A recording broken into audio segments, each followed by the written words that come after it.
Le collège Monseigneur François-Xavier Vogt fête ses 75 ans ce 14 novembre 2024. Placé sous le haut patronage de son Excellence, Monsieur le Président de la République, et en vertu des pouvoirs qu'il a bien voulu me conférer, je déclare solennellement ouverte la cérémonie marquant le 75e anniversaire du Collège Vogt.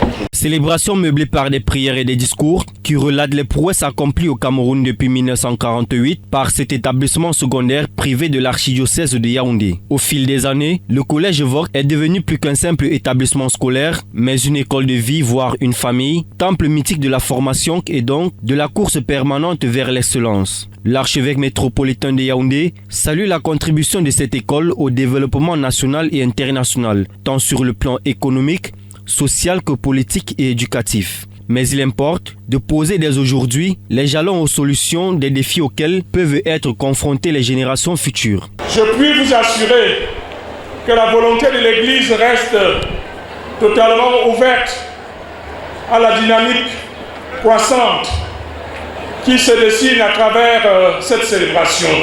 À cet anniversaire, nous célébrons un patrimoine riche et une histoire merveilleuse, formant une communauté éducative solide et soudée, portée par des valeurs et des principes humains et chrétiens.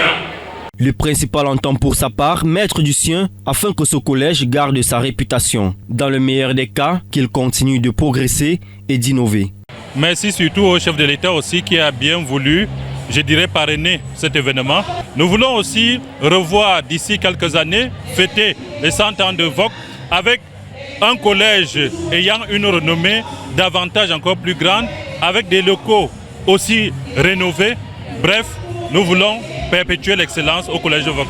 Pour le maire de Marlenheim, ville située à l'ouest de Strasbourg, en France, par ailleurs village natal de Monseigneur François-Xavier Vogt, ce collège représente une base solide des relations amicales et courtoises entre le Cameroun et la France en particulier et le Cameroun et l'Europe en général.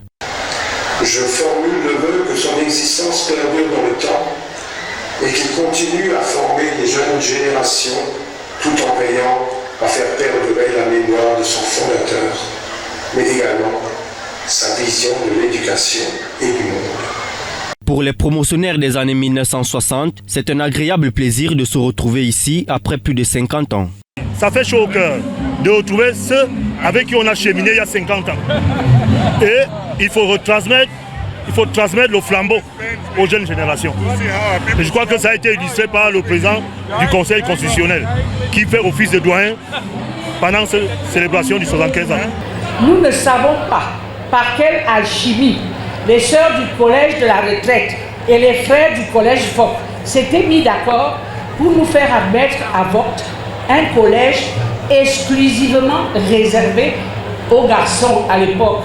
La cérémonie est marquée par la transmission symbolique du flambeau à la nouvelle génération, des intermèdes musicaux, une parade générationnelle, la coupure du ruban et la visite des stands. Y prennent part des personnalités politiques, administratives, religieuses et sécuritaires et anciens élèves de l'établissement.